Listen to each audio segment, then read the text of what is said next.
Welcome to No Excuses and buckle up. We are going to talk about the rail. Today is a book review, and I am going to say that if you are only interested in my weight loss comment, stay for the first book because it's huge. But I have 4 different books today. They are all over the place. Buckle up for the ride because not one of them is similar to the other. The first book I read was called The Diet Trap Solution. This book I actually read in conjunction with my 75 Hard. I am required to read at least 10 minutes a day of a book. I read probably about 20 or 30 minutes, give or take, every morning on this book, and I finished it just the other day. And this book is huge on more of the cognitive side of weight loss. Basically saying it's up here. You can preach till you're blue in the face that you're not going to eat, you're going to exercise, you're going to do this. But they're like, until your brain starts working and working with you, it's going to be really difficult and you're probably going to fail. Now, one of the very first things they do is is find your why. You've got to have a reason why you're not eating the cake. You have to have a reason why you're not going out to eat at a fast food restaurant or whatever you shouldn't be doing per your diet plan that day. They're like, if you don't have it in your head, the why, you're not going to resist. Know why you're doing it. Have your reasons. Have it laid out. And they're big on writing it down. They call them reminder cards. Write down your whys on your reminder cards. Write down your plans of how you're going to avoid. Write down your thoughts, your reasons, your everything. Write it down. And then they are big on telling you to read that list every day. They say write it on a note card and read through your note cards every day. The reason they're saying this is because they are saying that right now, for me, I have been overweight for a lot of years. So the bad habits are the big habits in my head. That's when I see something, the bad habits have the voice. Now, I'm going to tell you my story. I think I've talked about it before. I call it my mini-me. I have a fat mini-me, and that fat mini-me sits on my shoulder and whispers in my ear, and I will say not really because this is just in my head, but that fat mini-me whispers in my ear and says, Mary Fran, you want pizza, you want cake, eat cake, cake, cake, cake, you can do it, you can do it, you can do it. And the fat mini-me is pushing me on. And the fat mini-me is not a very friendly person, but the fat mini-me is very, very loud. Very loud. And then I also have an angel mini-me. The angel mini-me's voice is very, very peaceful. Mary Fran, if you eat that cake, you might not lose your weight. And it's the voice of reason. But mini-me's voice is so quiet, so peaceful. And then I have fat mini-me over here, like, eat the food.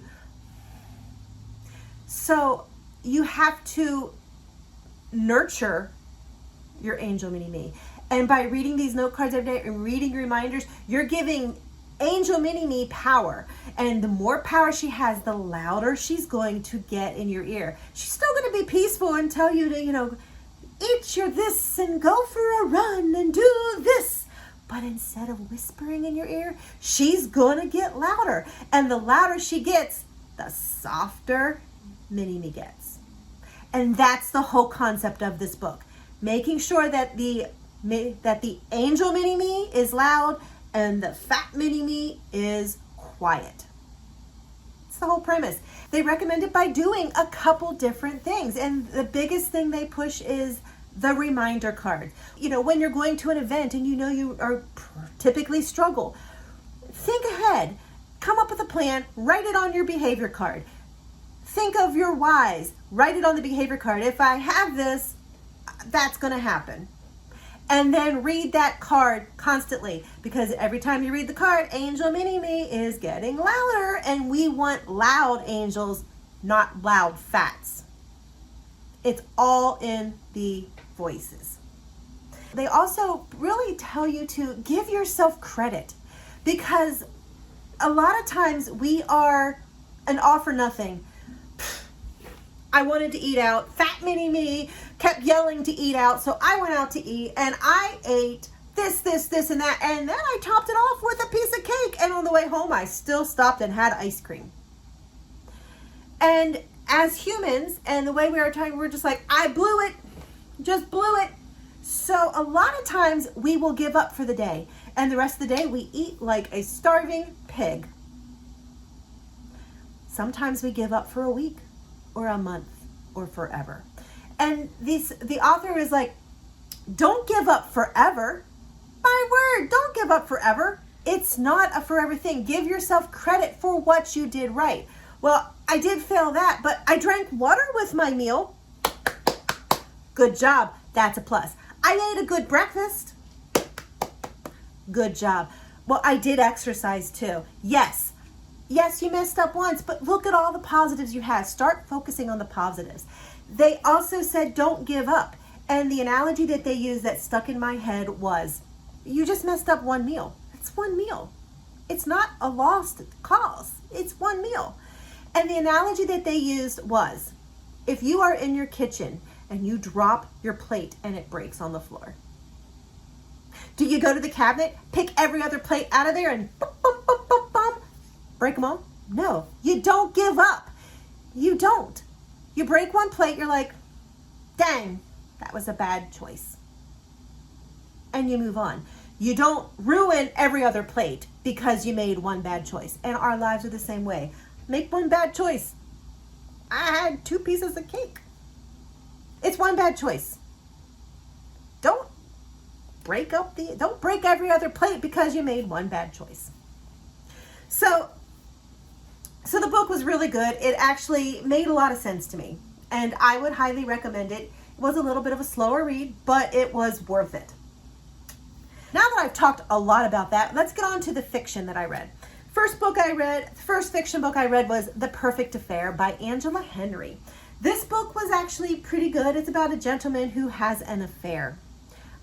This is a trigger for me, so I don't even know why I chose it, but I did. It was actually very convoluted. There was a lot of moving parts.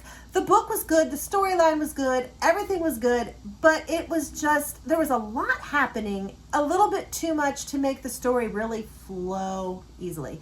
But anyway, I digress. The book is about a gentleman who has an affair, and when he breaks it off, somebody goes crazy and starts threatening and stalking, and there's issues with other coworkers, and there's issues with there's a lot of moving parts in this book.